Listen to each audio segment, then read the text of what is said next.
কোনো না কোনোভাবে বিশৃঙ্খলা সৃষ্টির মাধ্যমে ফয়েল করার চেষ্টা করে, তাকে বার্তা নিয়ে যেতে হবে যে নির্বাচনের রাস্তায় সরকার আগাচ্ছে এবং নির্বাচন হবে। সরকার এই জিনিসগুলো প্রোঅ্যাক্টিভ এবং রিঅ্যাক্টিভ উভয় অ্যাপ্রোচের মাধ্যমে নিয়ন্ত্রণ করার চেষ্টা করবে। প্রচন্ড গণ অসন্তোষের মুখে একটা পতিত সরকারের পরে দায়িত্ব গ্রহণ করেছি। তো ওই পতিত সরকার দেশে ছিল প্রায় 16 বছর। এখন নির্বাচনটা ফেব্রুয়ারিতে হয়েই যাচ্ছে, এখানে নানান ভাবে পানি ঘোলা করার চেষ্টা করা হচ্ছিল। সেটা এখন দেশের মানুষের কাছে স্পষ্ট যে অন্তর্বর্তী সরকার নির্বাচনের পথে সুদৃঢ়ভাবে হাঁটছে। এখন এই নির্বাচনকে ঘিরে কিছু কিছু ন্যস্ত স্বার্থ তো রয়েই গেছে, সেই কথিত সরকারি বলেন বা অন্য কোনো অশুভ শক্তি। কিছু কিছু বিষয় হয়তো আমরা আমাদের বিশ্লেষণের মধ্যে আনতে পারি, কিছু বিষয় বিশ্লেষণের মধ্যে আনতে পারি না। তো আমাদেরকে সরকার হিসাবে যখনই এমন অস্থিরতা সৃষ্টি করার চেষ্টা করা হবে, তখনই আমরা আমাদের সর্বোচ্চটুকুন দিয়ে সেই অস্থিরতাটা নিয়ন্ত্রণের চেষ্টা করব। আমাদের চেষ্টা থাকবে প্রথমত কেউ যেন অস্থিরতা সৃষ্টি করতে না পারে।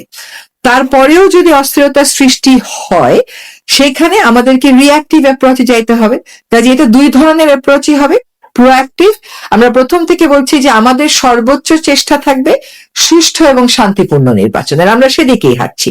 তারপরেও বিভিন্ন ন্যস্ত স্বার্থ গোষ্ঠী, বিভিন্ন অশুভ শক্তি যদি এইরকম বিশৃঙ্খলা সৃষ্টির চেষ্টা করে, তাহলে সেগুলোর ক্ষেত্রে যারা দোষী আমরা তাদেরকে আইনের প্রক্রিয়ায় আনবো। আমরা তো মোটামুটি এখন বুঝতে পারছি যে কি ধরনের কাজগুলো হতে পারে।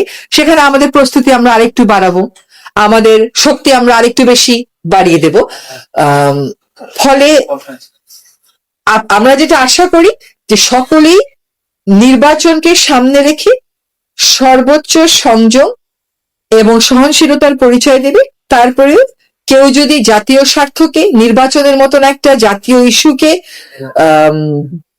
কোনো না কোনোভাবে বিশৃঙ্খলা সৃষ্টির মাধ্যমে ফয়েল করার চেষ্টা করে, তাকে বার্তা নিয়ে যেতে হবে যে নির্বাচনের রাস্তায় সরকার আগাচ্ছে এবং নির্বাচন হবে। সরকার এই জিনিসগুলো প্রোঅ্যাক্টিভ এবং রিঅ্যাক্টিভ উভয় অ্যাপ্রোচের মাধ্যমে নিয়ন্ত্রণ করার চেষ্টা করবে।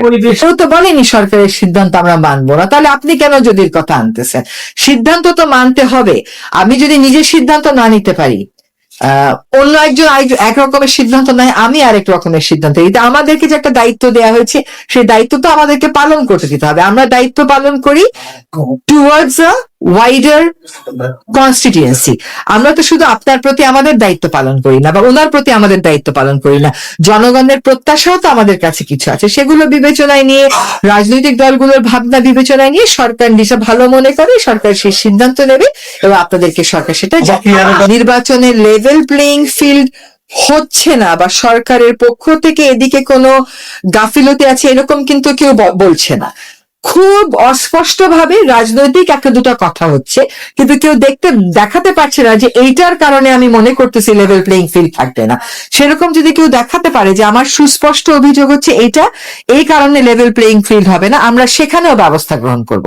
লেভেল প্লেইং ফিল্ড ক্রিয়েট যাতে করতে পারে ইসি, সেজন্য ইসিকে যত রকমের সহযোগিতা করা যায় আমরা সেই সহযোগিতাটুকু করব। যেটা ঘটানোর চেষ্টা করা হবে তার সবই ঘটবে এমন তো কোনো কথা নেই। হ্যাঁ, তো আমরা সতর্ক থাকবো। আশা করি আমরা সুষ্ঠু এবং শান্তিপূর্ণ একটা নির্বাচন উপহার দিতে পারবো। আমি যদি 16 বছর দেশটাকে শাসন করে থাকি, নির্বাচিত অনির্বাচিত উভয় প্রকারে, একটা যে স্টেক এখানে নানান জায়গায় তৈরি করা হয়েছে, সেই স্টেকের সাহায্য নিয়ে কিছু অস্থিরতা হয়তো সৃষ্টির চেষ্টা করবে, কিন্তু আমি দেশবাসীকে বলবো যে এটা নিয়ে আপনারা আতঙ্কিত হবেন না। আমরা সজাগ আছি, সতর্ক আছি এবং সচেষ্ট আছি। আমরা চেষ্টা করব আমাদের সাধ্য মতন টুকুন করে একটা সুষ্ঠু এবং শান্তিপূর্ণ নির্বাচন উপহার দিতে।